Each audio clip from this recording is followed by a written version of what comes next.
सभी लोग अपने YouTube प्लेटफॉर्म जिसका नाम है स्माइल मेकर। स्माइल मेकर इस सीरीज में हम लोग डिस्कस कर रहे हैं प्राचीन भारत के इतिहास को। और प्राचीन भारत के इतिहास में हमने पूरी तरीके से अब तक जिन टॉपिक्स को डिस्कस किया वो प्राचीन आदिम समाज से लेकर गुप्त काल तक के सारे टॉपिक्स थे। दूसरी बात ये कि बच्चा प्राचीन भारत के इतिहास को पढ़ता हुआ बोरियत फील करता है और इसलिए यहां तक मतलब इतनी बोरियत फील करता है कि वो इन चीजों को बिल्कुल पूरी तरीके से क्या कर देता है, नजरअंदाज। यार एक बात बताइए, क्या आप अपने सब्जेक्टों को इसलिए पढ़ रहे हैं क्योंकि आपको सिलेक्शन लेना है, केवल बस इसलिए क्या? या आपका सिलेक्शन हो जाए और दुनियादारी भाड़ में, हमें कोई मतलब नहीं। भारत का इतिहास, भारत की परंपरा, भारत की सभ्यता संस्कृति, भारत की अर्थव्यवस्था क्या रही, मतलब हमें सिलेक्शन चाहिए और सिलेक्शन लेने के बाद बस हमारा काम बन जाए और भाई किसी तरीके से बस हमारा इससे पूरी तरीके से पीछा छूट जाए। इतिहास कभी भी अपने वर्तमान से, अतीत कभी भी अपने नहीं करता कि वो उसे किसी भी तरीके से उन्नति या याद ना रख पाए। देखिए, अगर आप आज यहाँ खड़े हैं और आपकी आम बोलचाल में कोई भी भाषा इजाद हुई है तो इस भाषा का भी एक अतीत है। आप जिस समाज में निवास करते हैं इस समाज का भी एक अतीत है। आपकी अर्थव्यवस्था का स्ट्रक्चर जो खड़ा है इसका भी एक अतीत है। आप जो विज्ञान तकनीक लेकर खड़े हैं ये भी कहीं ना कहीं अतीत से आई है। और अतीत से ग्रहण कर वर्तमान जब अपनी नेक्स्ट पीढ़ी को इस चीज को क्या कर देता है, ट्रांसफर कर देता है, तो वहीं से क्या होता है, भविष्य का निर्माण। तो समझिए कि अगर आज शिक्षा का उद्देश्य केवल नौकरी पाना होगा तो इस दुनिया में नौकर तो पैदा हो सकते हैं लेकिन विद्वान नहीं। और विद्वान तब तक नहीं पैदा हो सकते जब तक आपने इस ज्ञान को एडॉप्ट करके अपने वर्तमान का निर्माण ना किया हो और वर्तमान ने इस ज्ञान को पूरी तरीके से ट्रांसफर ना किया हो अपने आने वाली नेक्स्ट जनरेशन। क्योंकि अगर आज आप अपने बच्चों को नमस्ते करने या पैर छूना सिखाते हैं तो इसका मतलब कहीं ना कहीं आपके पूर्वजों के द्वारा आपको दिया गया वो ज्ञान था जो आपकी सामाजिक व्यवस्था और संस्कृति की एक पहचान था। तो जब हम बात करते हैं सारी की सारी चीजों की तो आप कुछ भी ना करें, आप बस एक काम करें कि इस शासनिक व्यवस्था को इस डब्बे में कर दें बंद और अब इस शासनिक व्यवस्था के अतीत पर जाएं और यह शासनिक व्यवस्था वर्तमान में किस रूप में दिखाई देती है वहां तक आपको डिस्कस करना है। एक एक चीज को यहां बीच में फिट करते जाएं और फिट करने के बाद ये देखें कि यार भारत के अंदर शासन का अतीत क्या था। जब आदिम समाज रहा होगा या जिन लोगों ने आग पर सबसे पहली बार पकड़ बनाई होगी उन लोगों ने तो पूरी सोसाइटी को घेर लिया होगा ना। ये भी तो समझिए भाई, आग का आविष्कार मैंने कर लिया और आग की मशाल लेकर मैं कह रहा हूं, ऑर्डर दे रहा हूं लोगों को, ए जाओ मेरे लिए कंदमूल तोड़ कर लेकर आओ। तो मतलब ये एक प्रकार का आदेश क्या हुआ, शासन हुआ। तो बहुत सारे गब्बर पैदा हो जाएंगे सोसाइटी में, आदिम समाजों के अंदर भी बहुत सारे कालिया और पैदा हो जाएंगे। वो क्या करेंगे, दूसरों की फसलों को, दूसरों की जो उपज एकत्रित मतलब उन लोगों ने उगाई है उसे काट पीट कर वो अपने घर में ले आएंगे। मतलब एक ना एक जो चीज आई शासन, तो वो आदिम समाज में कब्जे का शासन। तो कुल मिलाकर समाज का जो वर्गीकरण हुआ उस समय के आधार पर, तो जिस आदमी की भुजाओं में बल था उसी आदमी ने सोसाइटी पर अपने शासन को क्या कर लिया, धीरे धीरे स्थापित। अब ये कब्जे की भावना, ये कब्जे का शासन रूपांतरण होकर कोई अलग फेज लेगा या काम का बंटवारा करेगा। तो आदिम समाज से धीरे धीरे हम सभ्य समाजों की ओर बढ़ेंगे। तो सभ्य समाजों में अब ये इतना पूरी तरीके से हथियारों का इस्तेमाल ना होकर मतलब सोसाइटी की सूझबूझ और समझ का विषय होगा और इसी से भारत का शासन क्या होगा, स्थापित। अब अतीत की बात करें और यहाँ वर्तमान का मतलब है गुप्त साम्राज्य से। यहाँ वर्तमान का मतलब 2021 से नहीं है। इस वर्तमान को समझे कि गुप्त साम्राज्य ने जो अपनी शासनिक व्यवस्था रखी वो अपने अतीत से रखी होगी ना। और हमने भारत के अतीत के इतिहास की शासन व्यवस्था का सबसे पहली बार जो प्रारंभ किया या जो नींव रखी वो किया था वैदिक संस्कृति से। क्योंकि भाई इंडस वैली सिविलाइजेशन में तो शासनिक व्यवस्था पाई नहीं कि गवर्नमेंट किस तरीके से काम करती थी, वहां तो हमें ये बात पता नहीं चल पाई। और ये बात पता नहीं चल पाई तो फिर हमारे पास जो लिखित साक्ष्य उपलब्ध थे उन लिखित साक्ष्यों में सबसे पहली बार ऋग्वेद के अंदर भारत के अंदर की शासनिक व्यवस्था का प्रमाण स्पष्ट हो पाया। तो अब समझिए कि यहाँ मैंने सामंतवाद व्यवस्था क्यों लिखी, इसे समझेंगे। पहले समझ लेते हैं कि वैदिक सभ्यता से हमारे शासन की नींव किस तरीके से रखी गई। हमने परिवार के रूप में सामाजिक संगठन खड़ा किया और इन सामाजिक संगठन में अपने परिवार को राजनीति की मान लिया सबसे छोटी इकाई। भाई एक परिवार के अंदर आज भी क्या होता है, कोई ना कोई घर का मुखिया होता है ना, घर का हेड होता है ना, तो उस घर के हेड को एक बड़े स्तर पर जब लेकर जाएंगे तो वही राष्ट्रपति हो जाएगा घर के अंदर, वही प्रधानमंत्री हो जाएगा घर के अंदर। भाई जो आदेश दे रहा होगा वो घर का मुखिया होगा। तो ये मुखियापन की जो भावना है ये भी तो शासन का ही एक आधार हुआ ना, कि हम सभी इनके आदेशों का पालन करेंगे, चाहे वो सही हो चाहे वो गलत हो, क्योंकि ये बड़े बुजुर्गों का क्या है, आदेश। आदेश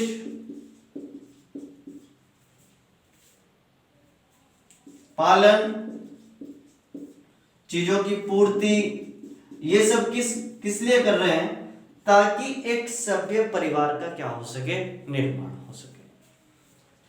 ये सभ्य परिवार एक गांव कहलाएंगे, ये गांव फिर कल ब्लॉक में स्थापित हो जाएंगे, ये छोटे छोटे ब्लॉक फिर राज्य स्तर पर चले जाएंगे और ये छोटे छोटे राज्य कुल मिलाकर एक राष्ट्र का क्या कर देंगे, निर्माण।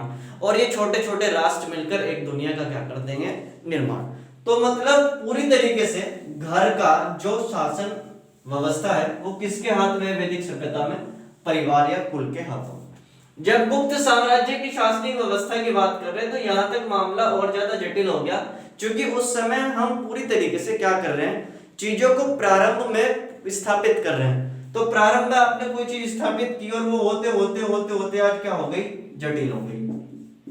तो अब शासनिक व्यवस्था के आयाम थोड़े से क्या हो गए, जटिल, लेकिन कहीं ना कहीं अपने अतीत से गुप्त साम्राज्य ने भी ग्रहण किया था। इससे पूर्व के सारे टॉपिक्स, लगभग 2-3 टॉपिक में तो मैं बता चुका हूं कि सामंतवादी व्यवस्था होती क्या है, फ्यूडलिज्म होता क्या है, तो इस पर मैं डिस्कशन नहीं करूंगा। तो मतलब गुप्त साम्राज्य की शासन का जो आधार था या जो वहां का एडमिनिस्ट्रेशन था वो पूरी तरीके से सामंतवादी व्यवस्था पर ही आधारित था। मतलब ये एक राज्य है, ये एक घर है और घर में 4 कमरे हैं।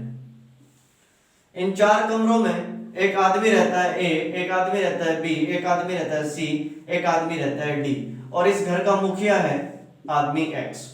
तो ए बी सी डी 4 कमरों में निवास करते हैं और एक्स क्या करता है, पूरी तरीके से इन सारे के सारे लोगों की कमाई का एक छोटा सा हिस्सा अपने पास रखता है। मान ले भाई ये घर का मुखिया हो गया, इसने कहा कि भाई मेरे बच्चों एक काम करो, अब मेरी उम्र तो हो गई, मैं हो गया उम्र दराज, और तुम शासन और मतलब घर को अगर संचालित करना चाहते हो तो अपनी कमाई का एक हिस्सा मुझे दो, एक छोटा सा हिस्सा दो। अगर तुम 10 रुपए कमाते हो तो 1 रुपया दो, मैं उससे क्या करूंगा, तुम्हारे सारे के सारे घर की देखभाल करूंगा और तुम्हें देखभाल करने की कोई चिंता नहीं होगी।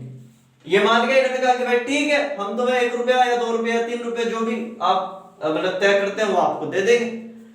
अब अगर इस संपूर्ण भारत के उस समय टुकड़े कर लें तो ये ABCD ये हो गए सारे राजा, और ये ABCD राजा, और ये हो गया इन राजाओं का राजा। तो शासन की जो व्यवस्था थी वो इस तरीके से आधारित थी, यानी कि भूमि के एक बहुत बड़े भाग पर एक आदमी का एकाधिकार था और उस आदमी को कहा जाता था सामंत।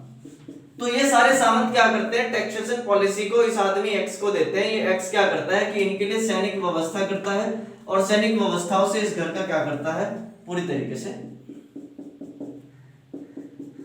मतलब इसे सेफ जोन में लेकर जाता है। और जब ये सेफ कर दिया इस तरीके से तो अब शासन भी खुश और प्रशासन भी खुश। मतलब शासन का जो आधार था वो सामंतवादी व्यवस्था पर आधारित था। अगर एडमिनिस्ट्रेशन की बात करें तो यार एक बात बताओ, इससे पूर्ववर्ती जो साम्राज्य खड़ा था कुषाण साम्राज्य, अब उसमें तो आप फेरबदल करेंगे नहीं। कुषाण साम्राज्य ने ग्रहण किया था मौर्य साम्राज्य से, मौर्य साम्राज्य ग्रहण कर रहा है महाजनपदों से, और महाजनपद ग्रहण कर रहे हैं जैन और बौद्ध धर्म से। जैन और बौद्ध धर्म खड़े हो रहे हैं वैदिक सभ्यता संस्कृति के विपरीत। तो वैदिक सभ्यता संस्कृति में जो खड़ा था वही चीजें सारी की सारी यहाँ भी प्रशासनिक व्यवस्था के आधार पर खड़ी हो गई। बस किस चीज में परिवर्तन हुआ, उनके नाम। एक समय वो था जब भारत के अंदर प्रधानमंत्री की पोस्ट को वजीर आजम कहा जाता था। तो आज अगर आपने इसे प्रधानमंत्री बना दिया पोस्ट को तो कोई नया काम कर दिया गया? भाई कार्य और शक्तियां तो वही हैं। जिस तरीके से वजीर राजा के हुक्म अनुसार, राजा राष्ट्रपति को समझ ले उस समय के अकॉर्डिंग, तो आज भी राजा है भारत के अंदर, बिल्कुल है। आज भी वजीर आजम है, बिल्कुल है। आज भी अमात्य हैं, बिल्कुल है। तो उस समय के नामों में बस परिवर्तन होने के बाद सारी व्यवस्था को एज इट इज रखा। जिस समय मैंने मौर्य साम्राज्य में आपको पढ़ा है कि मौर्य साम्राज्य ने इस तरीके से शासन किया, कुछ छोटे छोटे गांव होते हैं, फिर बड़े गांव होते हैं, फिर उनसे बड़े गांव होते हैं, फिर नगर होते हैं, फिर नगरों से मंडल बनता है, मंडल से फिर आपका एक राज्य निर्मित होता है, और फिर राज्य से आपका एक राष्ट्र निर्मित होता है। तो यहाँ भी जो एडमिनिस्ट्रेशन है वो कुछ इस तरीके का है।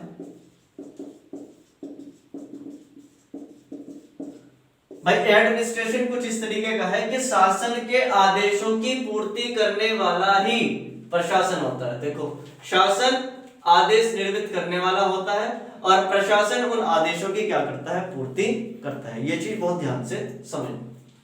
एडमिनिस्ट्रेशन किस तरीके से था कि पहले तो कुल हुआ करता था शासन के सबसे छोटी इकाई, अब कुल की अवधारणा समाप्त हो गई और ग्राम की अवधारणा क्या होगी, स्थापित। तो गांव तो यार तब भी थे और आज भी हैं। तो गांव का कोई हेड होगा तो आज ग्राम प्रधान होता है, तब उसका नाम कुछ और होगा, बस नामों में ही तो परिवर्तन है। ग्राम है, फिर छोटे छोटे ग्राम से आपने क्या बना दिया, एक मतलब कुल मिलाकर जिला बना। तो छोटे छोटे ग्राम मिलकर कहलाए आपके नगर, वीथी या पेठ या नगर। छोटे छोटे गांव मिलकर कहलाए उस समय के अकॉर्डिंग नगर। छोटे छोटे नगर मिलकर कहला रहे हैं पूरी तरीके से विषय या जिला, और छोटे छोटे विषय मिलकर एक प्रांत या राज्य का क्या कर रहे हैं। ग्राम से कहां गए हम, नगरों की ओर। नगर से कहां गए, विषयों की ओर। विषयों से कहां गए, राज्य की ओर। अब इसका वर्गीकरण आज के अनुसार कैसा हो, सब बच्चे गांव से परिचित होंगे, गांव किसे बोलते हैं, ठीक है। सब बच्चे नगरों से परिचित होंगे, सभी बच्चे मंडल से परिचित अगर नहीं है तो समझ लो कि जैसे हमारा आसपास के 2-3 जिलों को मिलाकर अगर आप कहीं भी निवास करते हैं, सपोज दैट कि आप कहीं भी निवास करते हैं, तो आपके आसपास के 2-3 जिले जो आपकी बाउंड्री से टच करते हैं जिले की, उन्हें आप बिल्कुल बगल में समेट लें, और वो जो समेट लिया आपने उसे क्या बोल दिया, मंडल। मतलब एक राज्य है उत्तराखंड या हिमाचल प्रदेश या उत्तराखंड या उत्तर प्रदेश, तो हमने उत्तर प्रदेश को क्या कर दिया, कुछ छोटे छोटे भागों में विभाजित कर दिया एक मंडल के रूप में। इसमें 2 जिले भी हो सकते हैं, 3 भी हो सकते हैं, 4 भी हो सकते हैं, 5 भी हो सकते हैं। तो इन जिलों को क्या कह दिया हमने, विषय, और इन विषयों से बना राज्य, और यही राष्ट्र की अवधारणा को भी स्पष्ट करता है। अब एक चीज, इनमें कुछ नहीं करना, कोई भी फेरबदल नहीं करना। आप इनके हेड को जब याद रखें तो यहां एक शब्द जोड़ देना सब में, वो है पति। पति का मतलब होता है स्वामी या रक्षक, स्वामी या रक्षक। ग्राम पति इसका हेड है, आज ग्राम प्रधान है। नगर पति, भाई आप अगर शहरों से बिलोंग करते हैं और आप नगर निगम जैसी व्यवस्थाओं में निवास करते हैं तो आपके यहाँ महापौर होता होगा ना, और अगर आप नगर पालिका में तो आपके यहाँ कोई चेयरमैन होता होगा, अगर आप कस्बों में हैं तो वहां भी आपका कोई ना कोई होता होगा। या पूरी तरीके से कहें कि नगर की जो भावना थी उस समय की भावनाओं में नगरपति वहां का हेड हुआ करता था, और उस समय का नगरपति आज का मेयर भी है, आज का महापौर भी है, आज का चेयरमैन भी है। अब मंडल में आज कमिश्नर होते हैं तो उस समय के हिसाब से विषयपति होते हैं। अब यहां देखिएगा एक व्यवस्था, ये जो शब्द आया होगा राष्ट्र, ये तो आया वैदिक सभ्यता से था, और वैदिक सभ्यता के इस राष्ट्र में अगर पति भी जोड़ दें तो ये व्यवस्था जो उस समय खड़ी है वही व्यवस्था आज भी खड़ी है। राष्ट्रपति का पोस्ट आज भी होता है, मतलब राष्ट्रपति का पोस्ट तब भी था, लेकिन उस समय इतने बड़े तामझाम नहीं थे संचार के कि जिसके माध्यम से कर सके।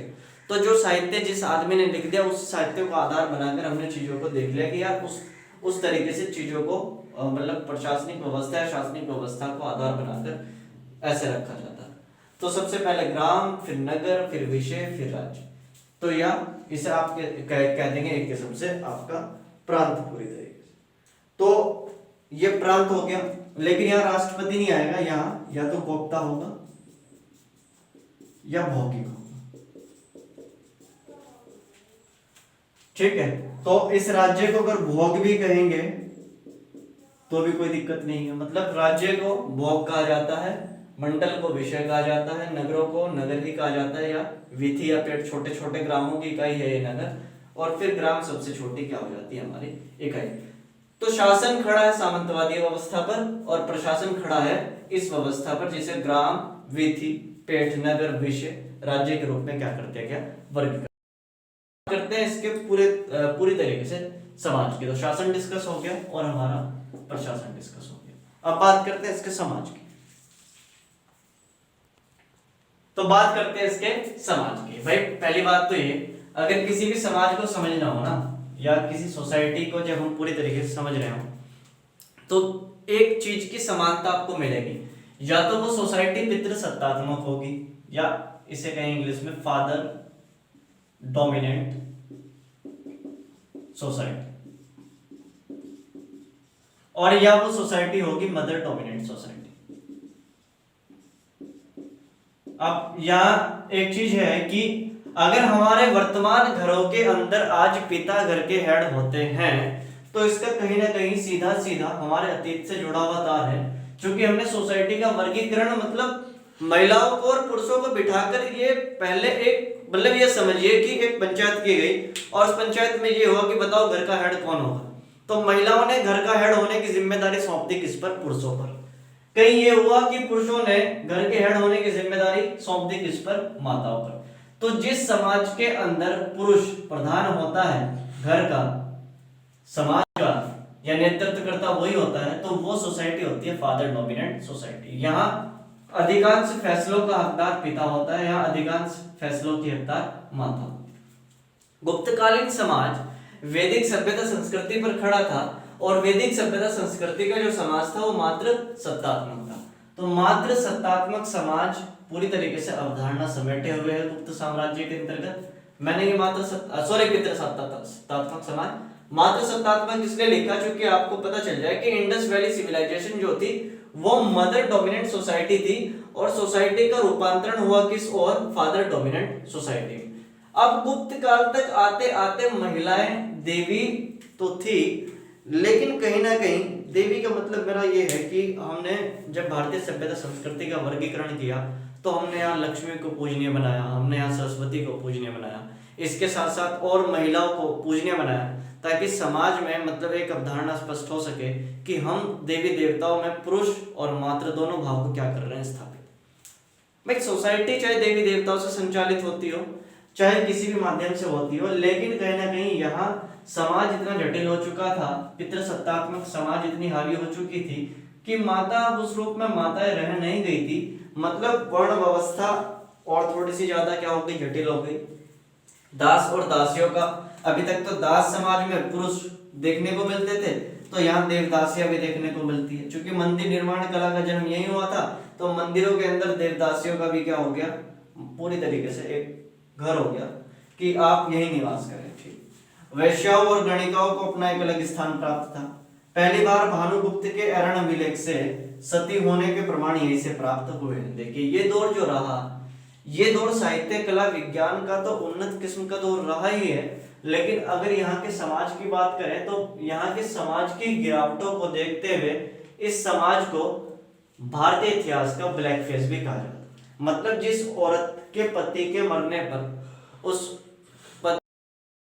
औरत को जिंदा जला दिया जाता हो, ऐसी व्यवस्थाओं को अगर आप गोल्डन फेस कह रहे हैं, तो मतलब कहीं ना कहीं चाहे हमने बड़े मंदिरों का निर्माण भी किया हो, तो फिर उन मंदिरों का कोई औचित्य नहीं रह जाता जिस समाज के अंदर पितृसत्तात्मक समाज माताओं की अवहेलना कर माताओं को ऐसी स्थिति में ढकेल देता जहां वो वैश्य, गणिकाएं, दास, दासिया या कुल मिलाकर सती होने तक क्या हो जाती है, मजबूर हो जाती है। तो कुल मिलाकर ब्लैक फेज है, या कुल मिलाकर कहें कि समाज जो है वो गिरावट की स्थिति में है। अब ये हर जगह भी अप्लाई नहीं हो रहा है। मतलब अगर एक अभिलेख से ऐसा प्राप्त हुआ कि समाज के अंदर सती प्रथा थी, तो मतलब हम ये नहीं कह सकते कि भाई सभी समाजों के अंदर सती प्रथा थी। मतलब कुल मिलाकर जो वैदिक संस्कृति थी उसके अंदर ये चीज जब ये निर्मित हुई थी तब ये कतई भी नहीं थी और ये बाद में विकसित हुई है। और इससे पूरा का पूरा हिंदू समाज कब लिप्त हो गया ये हमें पता ही नहीं चला। क्योंकि सती को एक माता के रूप में स्थापित किया जाने वाला लगा और पिताओं ने बस ये कर दिया, ये व्यवस्था थोप दी महिलाओं के ऊपर कि भाई जो महिला अपनी आहुति देगी वो समाज में क्या होगी, पूजनीय होगी। अब उन्हीं पूजा पद्धति का अडॉप्ट कर उनके नाम पर अगर बड़े मंदिर बना दिए गए तो फिर समाज में रुतबा और हो गया, तो सारी महिलाएं और खुश होकर चढ़ने लगी चिताओं पर। और फिर समाज का एक वर्ग वो भी था जो लाठी डंडे लेकर चारों ओर खड़ा हो जाता और ये बोलता कि सती माता की जय। सती माता को हौसला और मिलता और कोई औरत अगर गलती से बाहर निकल आती या भागते उठकर तो उसे लाठी डंडों से पीट कर फिर अपना जो है धकेल दिया जाता।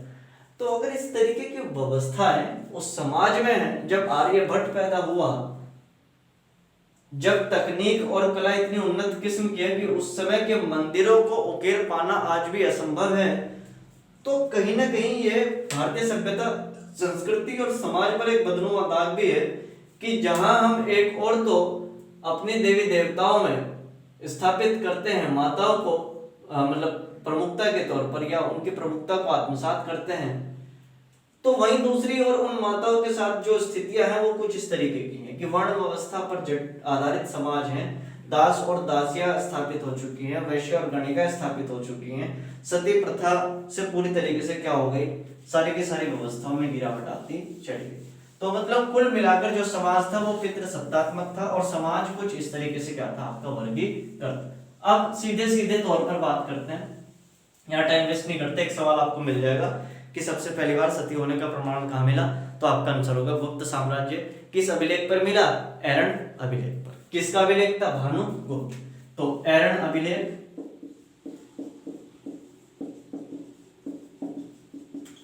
किससे संबंधित, भानुगुप्त, गुप्त साम्राज्य के शासक हैं, ठीक है। तो पहली बार किसका प्रमाण मिल रहा है, सती होने का, ठीक है। तो सवाल ये आएगा कि मतलब किस अभिलेख से सबसे पहली बार सती होने का प्रमाण स्पष्ट होता है, या सती होने का प्रमाण किस अभिलेख से स्पष्ट होता है। सवाल किसी भी तरीके से है, आपका आंसर बस आप दिमाग में फिट रख लें कि गुप्त ही वो साम्राज्य था जब भारत के अंदर कला तकनीक तो उन्नत किस्म की है लेकिन कहीं ना कहीं गिरावटें भी उन्नत किस्म की। दूसरी बात, अब बात करते हैं इसकी इकोनॉमी की, अर्थव्यवस्था की। एक चीज समझिएगा बहुत ध्यान से,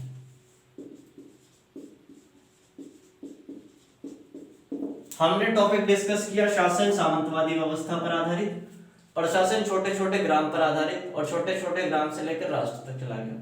समाज वर्ण व्यवस्था पर आधारित था चूंकि वैदिक सनातन संस्कृति को पूरा बल मिल चुका था, गुप्त साम्राज्य तक आता है।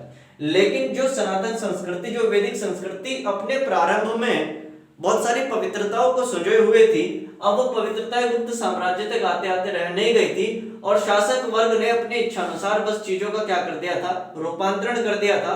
और रूपांतरण करने के बाद चीजें फिर उतनी अच्छी रूप से या उतनी शुद्धता के साथ रह नहीं जाती, तो समाज जटिल हो चुका था। अर्थव्यवस्था की बात कर रहे हैं, अर्थव्यवस्था से ही फिर पूरी तरीके से क्या होगा, इन सारी की सारी चीजों का निर्माण। अब देखिए कैसे भारत के अंदर जब ईरानी आक्रमण हुआ, इस चीज को यहीं पॉज देते हैं अभी, जब ईरानी आक्रमण हुआ, जब यूनानी आक्रमण हुआ, भाई इन आक्रमणों से अगर कुछ ना हुआ तो एक चीज की खोज तो हुई और वो थी भारत को जोड़ने की खोज। ये अब सपोज दैट कि ये ईरानी है या यहाँ यूनानी बैठे हैं या यहाँ कोई श्रीलंका है या यहाँ आपका इंडोनेशिया, कंबोडिया, थाईलैंड और आपका चाइना या कुछ इस तरीके से कहें कि आसपास के जो देश हैं वो इस तरीके से भारत के अंदर ईरानी आ रहे हैं, भारत के अंदर यूनानी आ रहे हैं, भारत के अंदर से ये लोग वापस भी जा रहे हैं, मतलब उन मार्गों से तो आ ही रहे हैं जिन मार्गों से आए, लेकिन एक अलग रूट लेकर अपने घर को जा भी रहे हैं। तो इस एवज में आने और जाने में दो मार्गों की खोज तो ये वैसे ही कर रहे हैं। और यहाँ तो सिकंदर ने 4 बड़े स्थल मार्गों की खोज की थी और 4 बड़े जल मार्गों की खोज की थी, मतलब 8 रास्ते तो अकेला सिकंदर जोड़कर चले गए। अब इस रास्तों से जब ये लोग इसे लिंक करके चले गए तो आसपास के जो साम्राज्य होंगे उन्होंने कहा कि यार ऐसा समृद्ध देश कौन सा है जो सोने की चिड़िया कहलाता है, और जहां से हम अच्छी खासी कृषि व्यवस्था को पूरी तरीके से ला सकते हैं अपने देशों के अंदर। क्योंकि आप समझिए कि भारत के जो पड़ोसी मुल्क हैं, जो पश्चिम से अगर आप शुरू करें पाकिस्तान से या फिर आगे बढ़ते जाएंगे, तो ये सारा का सारा एरिया ही रेगिस्तान है। अब रेगिस्तान में खाने के लिए कुछ हो ना, तो फिर खाने की खोज में कहाँ निकलेगा आदमी, जहाँ खाने पीने के सारे तामझाम पाए जाते हैं। तामझाम कहाँ मिलेंगे? भारत के अंदर। भारत क्यों मिलेंगे? क्योंकि भारत जो है एक ऐसा उपमहाद्वीप है जहाँ चारों प्रकार के मौसम और जहाँ की जलवायु उस तरीके की है कि वो चारों प्रकार की फसलों को क्या कर सकती है, उत्पन्न कर सकती है। तो इन वाणिज्य व्यापारिक गतिविधियों को क्या मिलेगा यहाँ से? बढ़ावा। कि भाई एक काम करो, खजूर ले लो, ठीक है भाई, चावल दे दो, ले लो भाई। खजूर आपकी इम्यूनिटी पावर को बढ़ा रहा होगा, चावल उनके मतलब पेट की पूर्ति कर रहा होगा। तो वस्तुओं के बदले वस्तुओं का आदान प्रदान, और यही आदान प्रदान कहलाया व्यापार। अब अगर अशोक अपने पुत्र महेंद्र और पुत्री संघमित्रा को श्रीलंका भेज दे तो भी लिंक स्थापित होगा। अगर हम कलिंग से इंडोनेशिया चले जाए तो भी लिंक स्थापित होगा।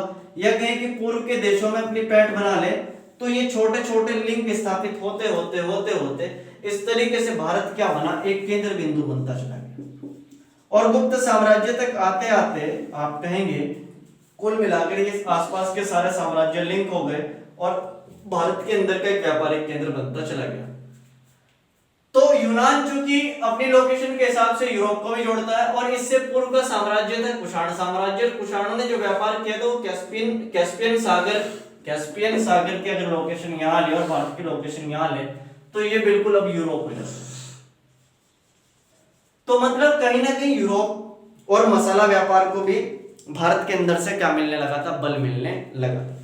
तो इतना ताबड़तोड़ तरीके से गुप्त साम्राज्य तक हमारा वाणिज्य व्यापार बढ़ चुका था कि हमारी अर्थव्यवस्था इतनी उन्नत किस्म की हो चुकी थी कि जब राजा के पास पैसे इतने हो गए, पैसे का मतलब पूंजी इतनी हो गई, आसपास से सिक्के इतने जुटा लिए, स्वर्ण मुद्रा इतनी एकत्रित कर लिए कि अब खजाने हो गए लबालब भरपूर। और जब खजाने हो गए आपके भरपूर तो फिर शासक को किसी प्रकार की कोई चिंता नहीं रही, क्योंकि ये वाणिज्य व्यापार, ये मल्टीनेशनल कंपनियां जब भारत के अंदर अपने व्यापार को स्थापित कर रही होंगी, तो इन मल्टीनेशनल कंपनियों में काम करने वाला जो रोजगार के अवसर प्राप्त कर रहा होगा वो तो भारतीय होगा ना। और जिस देश के अंदर मैक्सिमम पॉपुलेशन रोजगार पर लगी हो, तो फिर वहां मतलब आप शासन और सत्ता से शिकायत कर नहीं सकते। तो अब पैसे हो गए लबालब, भाई भर गए हम पूरी तरीके से, और हमारे खजाने पूरी तरीके से उच्च होते चले गए। और खजाने उच्च हो गए तो क्या करेंगे?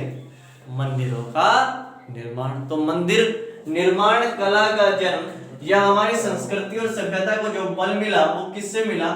हमारे उस वाणिज्य व्यापार से, जो वाणिज्य व्यापार हम लोगों ने पूरी तरीके से स्थापित किया था। दूसरी बात ये कि आप उन स्ट्रक्चरों को तब तक नहीं खड़ा कर सकते जब तक विज्ञान और तकनीक उन्नत किस्म की ना हो।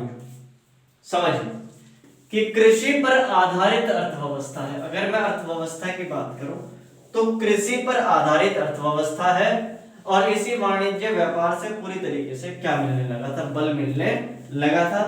यही बल पूरी तरीके से भारत की संस्कृति को एक नया आयाम दे रहा है। किस रूप में? कि भारत के अंदर मंदिर निर्माण कला का जन्म कहां से हो रहा है? गुप्त साम्राज्य। किसके कारण? क्योंकि अर्थव्यवस्था हमारी क्या थी? उन्नत किस्म की होती चली गई थी। किसके कारण? कि आसपास के सारे लोग भारत के अंदर व्यापार या ट्रेड करना चाहते थे। अब ये ट्रेड करना चाह रहे हैं, व्यापार करना चाह रहे हैं, भारत के अंदर केंद्र बिंदु बना, पैसा लेकर आए तो हमने क्या बना दी? मंदिर।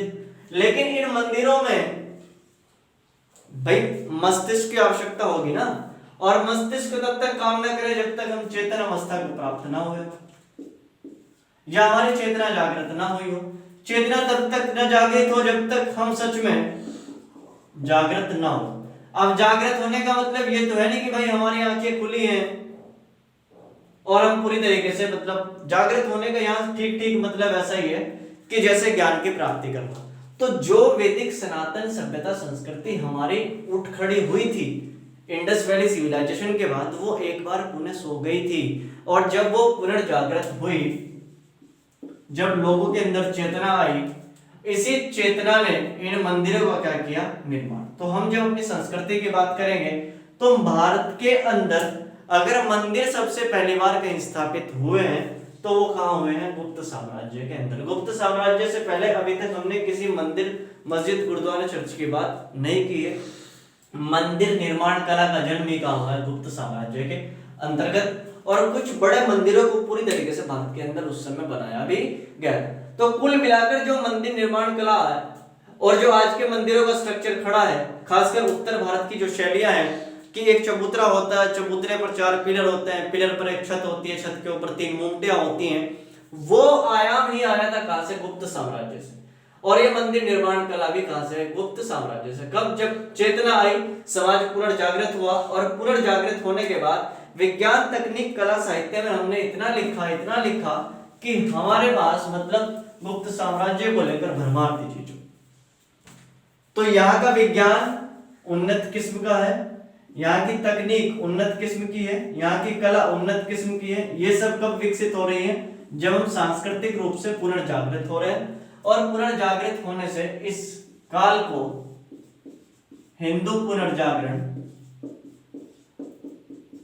या साहित्य का स्वर्ण युग कहा। देखिए, गुप्त साम्राज्य वैदिक संस्कृति को आधार बनाकर खड़ा, संस्कृति खड़ी है आपकी किस पर, वेदों पर।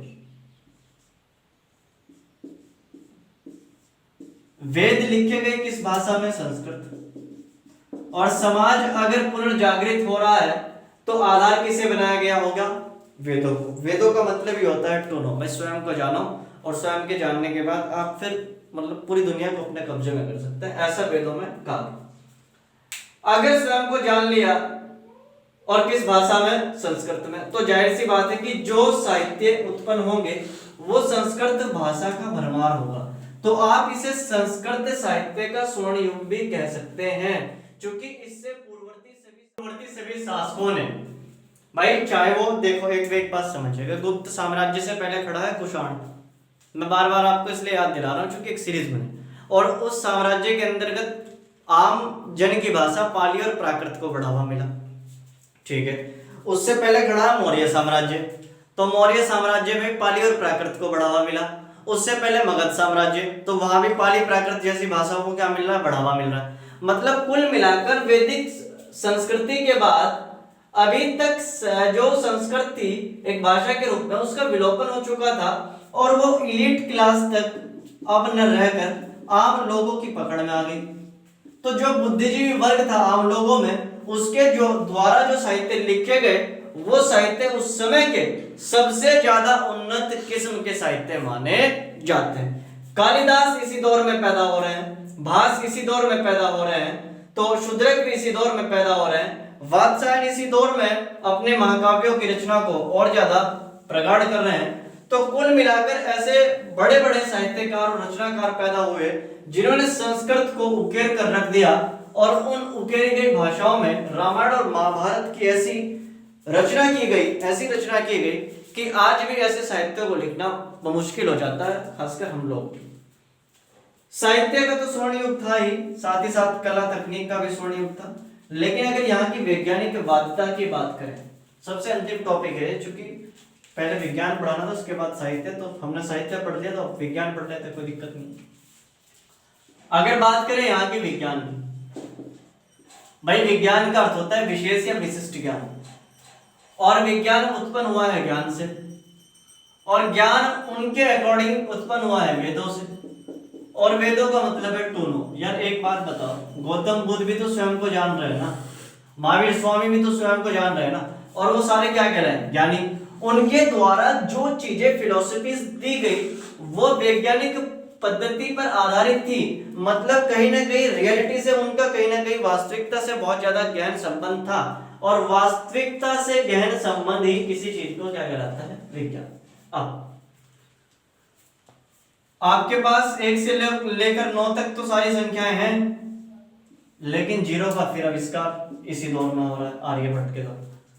पाई के मान की खोज या पाई की खोज इसी समय हो रही है, और यहीं से आधार बनाकर आर्यभट्ट की सारी फिलोसफीज कब यूरोप तक पहुंची और कब ये चीजें यूनिवर्सल हुई हमें भी पता नहीं चल पाया। मतलब कुल मिलाकर ये कहें कि भारत के अंदर जो बड़े वैज्ञानिक हैं वो इसी समय के हैं, चाहे वो आर्यभट्ट हो, चाहे वो ब्रह्मगुप्त हो, चाहे वो भास्कराचार्य हो, चाहे वो वराह मिहिर हो, चाहे वो सुश्रुत हो और चाहे वो चरक हो। मतलब नवरत्नों को सजाने का जो कॉन्सेप्ट आया था समझिए वो चंद्रगुप्त द्वितीय के दरबार में आया, और चंद्रगुप्त द्वितीय के दरबार से ही मतलब ये समझिए कि विज्ञान, तकनीक, कला और साहित्य को धीरे धीरे आयाम मिलना शुरू हो चुका था। तो नालंदा जैसी यूनिवर्सिटीज जिस दौर में खड़ी हो, अगर शिक्षा की यहाँ की बात करें तो नालंदा जैसी यूनिवर्सिटीज जिस दौर में खड़ी हो तो समझिए कि वहां शिक्षा को किस रूप से बढ़ावा मिला होगा। तो न केवल आपके वैदिक साहित्य बल्कि बौद्ध और जैन साहित्यों का भी क्या हो रहा है विकास, कि भाई आप सारे की सारी संस्कृति का सम्मिश्रण करो, क्योंकि सारे की सारी अगर कहीं से उपजी हैं तो वो भारत से ही तो उपजी है ना, और भारत की सभी संस्कृतियां क्या होंगी भारत के लिए, उसे आप आसानी से अडॉप्ट कर सकते हैं, आत्मसात कर सकते हैं। आज का दौर देखिए कितना भयानक हो गया, बौद्धिस्ट अलग हो गया, सनातन धर्म अलग हो गया, वैदिक संस्कृति तो चली आ रही है, उसके बाद सिखिज्म अलग हो गया और जैनिज्म अलग हो गया। यार ये सभी भारतीय सभ्यता संस्कृति का ही तो पार्ट हुआ ना, और इस सभ्यता की नींव कहां से है, सिंधु भूमि का आदमी हिंदू, तो मतलब सारी पद्धति किस पर खड़ी थी, मतलब हिंदू। तो हिंदू धर्म ना होकर समाज की वो परिकल्पना है या वो विशुद्ध कल्पना है या वो ज्ञान है जो पूरी तरीके से आधारित है प्रकृति के नियमों पर, यानी कि यहां किसी प्रकार की कोई अवैज्ञानिकवादिता नहीं। अब विज्ञान और कला तो उन्नत किस्म की होनी थी, क्योंकि आपके पास जो चाबी लगी थी वो लगी थी वेदों की, और जब ये नीचे के वर्ग तक आ गई तो अब नीचे का वर्ग भी जो स्ट्रगल कर रहा था कहीं ना कहीं अपने आप को ऊंचा उठाने में, तो वो आया उठकर, और जब उठकर आया तो बड़े बड़े वैज्ञानिकों में उसका नाम तब्दील होता चला गया। तो विज्ञान उन्नत किस्म का, साहित्य उन्नत, कला उन्नत, संस्कृति उन्नत, अर्थव्यवस्था उन्नत, समाज उन्नत नहीं है, थोड़ी सी गिरावट की स्थिति है, प्रशासन उन्नत है, शासन व्यवस्था भी उन्नत है। लेकिन फिर इतना उन्नत किस्म का तामझाम जो खड़ा कर दिया था गुप्त साम्राज्य ने, उसकी कड़ियां बिखरती क्यों चली गई, और ये कड़ियां जब बिखरी तो फिर भारत के अंदर अभी तक तो भारतीय धर्मों का राज रहा, फिर भारत के अंदर एक नवीन सभ्यता संस्कृति इस्लाम का आगमन कब हुआ, और फिर भारत का समूल जो वर्ण व्यवस्था का स्ट्रक्चर था वो तब्दील होकर इस्लामीकरण में कब बदल गया, अगले टॉपिक में पूरी तरीके से क्या करेंगे चर्चा। तो अभी आप ये समझ लें कि जब आप पेपर के पॉइंट ऑफ व्यू से पढ़ेंगे तो आप शासन व्यवस्था से लेकर साहित्य व्यवस्था तक पढ़ेंगे। शासन में अगर कोई आदमी हिंदू है तो जाहिर सी बात है कि वो राम मंदिर को निर्मित कर रहा होगा, अगर शासन में मुस्लिम शासक है तो जाहिर सी बात है कि मस्जिदों को बढ़ावा मिल रहा होगा। मतलब ये एक संकल्पना है, ऐसा हो ही निश्चित भी नहीं है, लेकिन वर्तमान में तो ऐसा ही है। देखो शासन में जिस धर्म का शासक होता है उस धर्म का प्रभाव पड़ता है, और जब राजतंत्र जैसी स्थितियां हो, जब लोकतंत्र है ही नहीं, अब तो ये लोकतंत्र में देखने को मिल रहा है कि जब लोकतंत्र में या भारत के संविधान में व्यवस्था ऐसी है कि जहां पूरी तरीके से आपको कहा गया है कि राज्य का कोई धर्म नहीं होगा और वहां राज्य प्रमोट करे किसी धर्म को, तो मतलब असंवैधानिक गतिविधियों से पूरी तरीके से वो लिप्त हो रहा हो। लेकिन जब राजतंत्र है, भाई मैं किसी धर्म का शासक हूं और मैं कहूं भाई अपना हाथ में डंडा लेकर के है जो मैं वही पूरा समाज, तो मतलब समझिए उस तरीके के राजतंत्र की व्यवस्था को कि जिस तरीके का शासक उस तरीके की सारी व्यवस्था। तो मतलब कुल मिलाकर शासक अच्छे रहे, लेकिन राजतंत्र में या कहें कि वर्ण व्यवस्था में सामाजिक स्थितियां डावाडोल हो चुकी थी, और कहीं ना कहीं सामाजिक स्थिति के कारण इसे ब्लैक फेस भी कहा गया। बाकी इन सारी व्यवस्थाओं को देखें तो बिल्कुल गोल्डन टाइम है, क्लासिकल टाइम है, और इसी क्लासिकल टाइम के कारण इसे पूरी तरीके से गुप्त साम्राज्य को हिंदू पुनर्जागरण या संस्कृत साहित्य या कला तकनीक विज्ञान का स्वर्ण युग भी कहा जाता है। ठीक है, तो फिर कल मुलाकात करेंगे एक नए टॉपिक के साथ। तब तक के लिए जय हिंद, शुक्रिया, जय भारत।